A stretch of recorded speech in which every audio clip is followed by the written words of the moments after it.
Hello everyone, चर्चित मुद्दों की श्रृंखला में एक बार फिर से आप सभी का स्वागत है। कल लोकसभा चुनाव के काउंटिंग का दिन है, जिसके माध्यम से तय किया जाएगा फाइनल सरकार किसकी बनेगी, किसको कितने वोट मिले हैं। लेकिन इसी बीच देखा जाए, इंडिया ब्लॉक के एक नेता के द्वारा कहा गया है कि ईवीएम से भी बड़ी धांधली कल देखने को मिल सकती है। यानी कि क्या ईवीएम से जुड़ी समस्याएं जो रही हैं, क्या यहाँ पर वोटों की हेराफेरी कल हो सकती है। वहीं दूसरी तरफ अगर हम देखें तो एनडीए नेताओं के द्वारा भी निर्वाचन आयोग से मुलाकात करके यहाँ पर मतदान की प्रक्रिया को सही तरीके से कराए जाने को लेकर के यहाँ पे अपने बातें रखी गई हैं।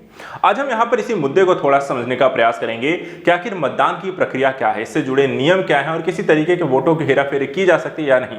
निर्वाचन आयोग यहाँ पर किस तरीके से वोटिंग कराता है, ताकि यहाँ पर इन चीजों संबंधी समस्याओं को बेहतर तरीके से समझा जा सके। सबसे पहले देखिए, यहाँ पर ये हैं अजय माकन, जो कि इंडिया ब्लॉक यानी कांग्रेस के यहाँ पर एक नेता हैं, और इन्होंने यहाँ पे देखिए कहा था कि ईवीएम से बड़ी धांधली यहाँ पर देखा जाए तो हो रही है और हो सकती भी है। इसको लेकर ऐसा इन्होंने क्यों कहा था, क्योंकि यहाँ पे कहा गया था कि पहली बार एआरओ टेबल में मतगणना एजेंट को मौजूद रहने की अनुमति नहीं होगी, जिससे यहाँ पर आपको ईवीएम से भी बड़ी धांधली देखने को मिल सकती है। लेकिन इनकी बात को स्पष्ट किया गया फाइनली यहाँ पर निर्वाचन आयोग के द्वारा, और निर्वाचन आयोग ने कहा कि देखिए मतगणना के एजेंट और मतगणना एजेंट को आरओ एआरओ के टेबल से मौजूद रहने की यहाँ पे अनुमति दी गई है। अब दूसरी बात यहाँ पर कि मतगणना को लेकर के देखिए नियम क्या है, वो थोड़ा समझने वाली बात होगी कि कैसे होती है वोटों की गिनती, कैसे यहाँ पर देखा जाए एजेंटों के सामने खुलती है ईवीएम। गड़बड़ी करना यहाँ पर आसान नहीं होता, और मतगणना से जुड़ी कई सारी क्वेश्चन को यहाँ पे समझने का एक एक करके प्रयास करते हैं।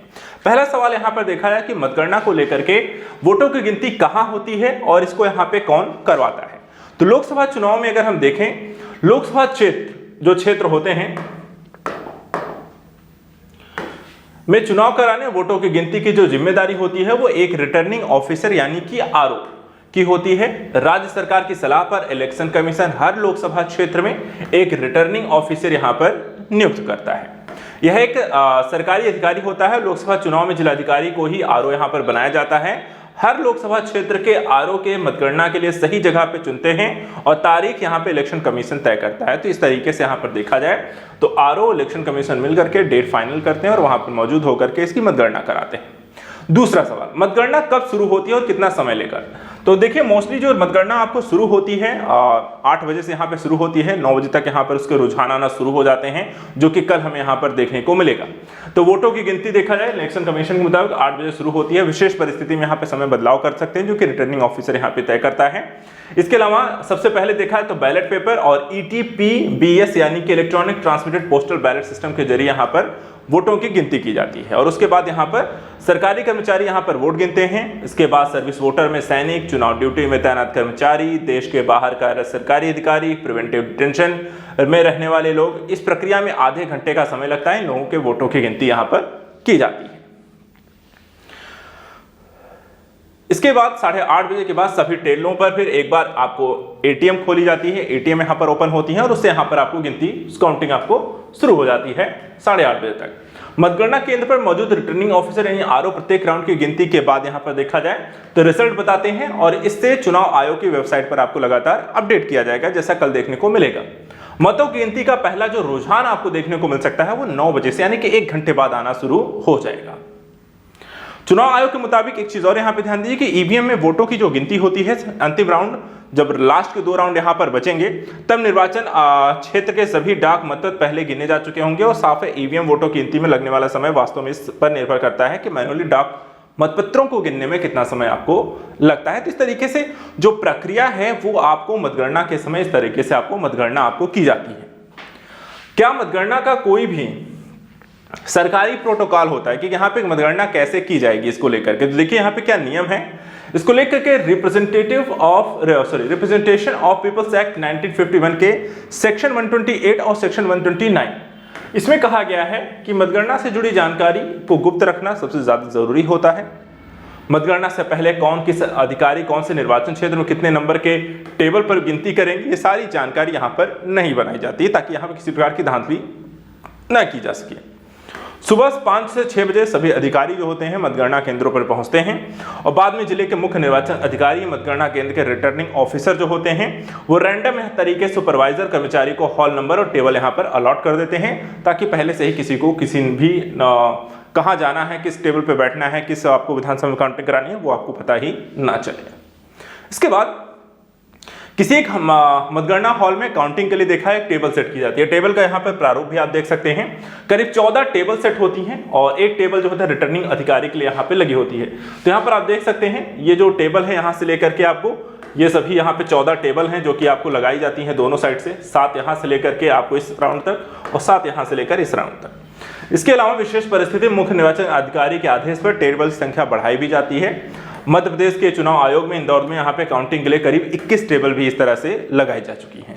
तो ये पूरी प्रक्रिया होती है। उम्मीदवारों के एजेंट होते हैं, क्लर्क होते हैं, एक रिटर्निंग ऑफिसर होता है और बाकी यहाँ पे अधिकारीगण इसमें बैठते हैं। मतगणना के दौरान के अंदर की मान लीजिए किसी प्रकार की गड़बड़ी की आपको समस्या आपको देखने को मिलती है तो क्या किया जा सकता है, उसको लेकर के क्या यहाँ पर नियम है वो भी यहाँ पे समझेंगे। अब होता क्या है, देखिए जो आरोप लगाए जा रहे हैं कि ईवीएम से भी बड़ी धांधली यहाँ पे हो सकती है, तो उसको समझिए। देखिए किसी भी तरीके की गड़बड़ी को रोकने के संबंधी कुछ प्रावधान है, जैसे कि काउंटिंग के समय रिटर्निंग अधिकारी चाहे तो किसी भी एजेंट की यहाँ पे तलाशी ले सकते हैं। हर उम्मीदवार के एजेंट को एक तरह के बैच दिए जाते हैं ताकि उन्हें देखकर समझ जाए कि वो किस उम्मीदवार के यहाँ पर एजेंट है। तीसरा, एक बार हॉल में आने वाले एजेंट को गिनती खत्म होने के बाद ही यहाँ पर बाहर जाने की अनुमति होती है और बीच में बाहर नहीं जा सकता। रिटर्निंग अधिकारी हाल से किसी भी व्यक्ति को निर्देश यहाँ पर देने के पर बाहर यहाँ पर कर सकता है, यानी कि किसी भी तरीके की गड़बड़ी आप कर रहे हो, वहाँ पे बैठे रहकर किसी तरह का यहाँ पर व्यवधान उत्पन्न कर रहे हो तो रिटर्निंग ऑफिसर आपको बाहर भी कर देगा। इसके अलावा हॉल के पास ही पीने का पानी, टॉयलेट, भोजन आदि यहाँ पर व्यवस्था रहती है। मतगणना में तैनात कर्मचारियों, सुरक्षा कर्मियों के अलावा किसी को भी हॉल में मोबाइल ले जाने की यहाँ पर अनुमति नहीं होती है।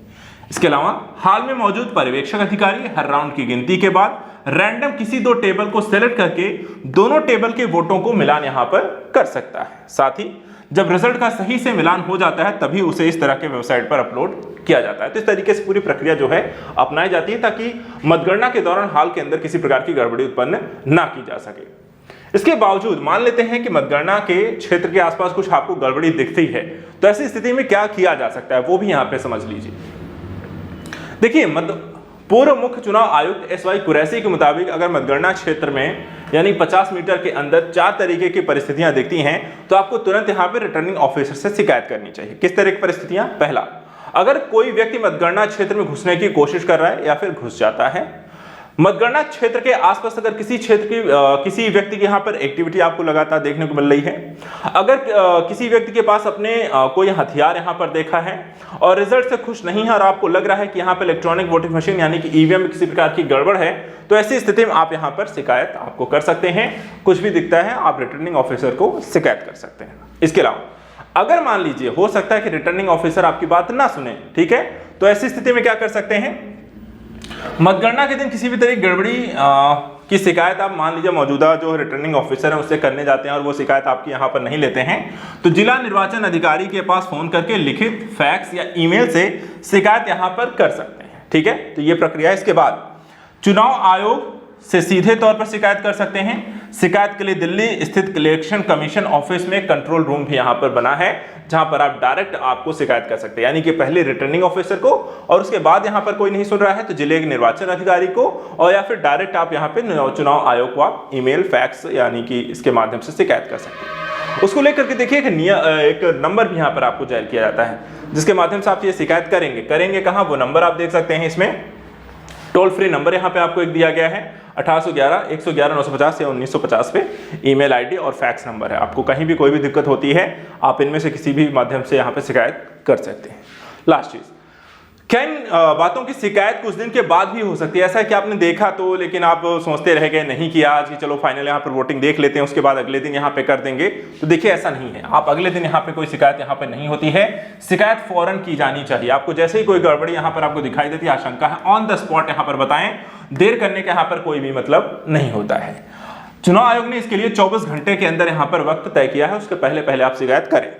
यानी कि 4 जून को लोकसभा चुनाव की काउंटिंग है, सुबह 8 बजे से दूसरे दिन यानी कि 5 जून की सुबह 8 बजे तक यहाँ पर आप शिकायत कर सकते हैं। एक बार रिजल्ट आ गया तो फिर यहाँ पर कोई शिकायत नहीं मानी जाएगी, फिर आपको यहाँ पर सीधा क्या है, कोर्ट में ही यहाँ पर आप उसको चुनौती दे सकते हैं। तो ये है मतगणना, फाइनली मतगणना संबंधी नियम, प्रक्रियाएं, ताकि यहाँ पे कोई गड़बड़ी ना होने पाए। होती है तो आप तुरंत वहाँ पर शिकायत भी करें। सारा यहाँ पर प्रक्रिया आपको बता दी गई है।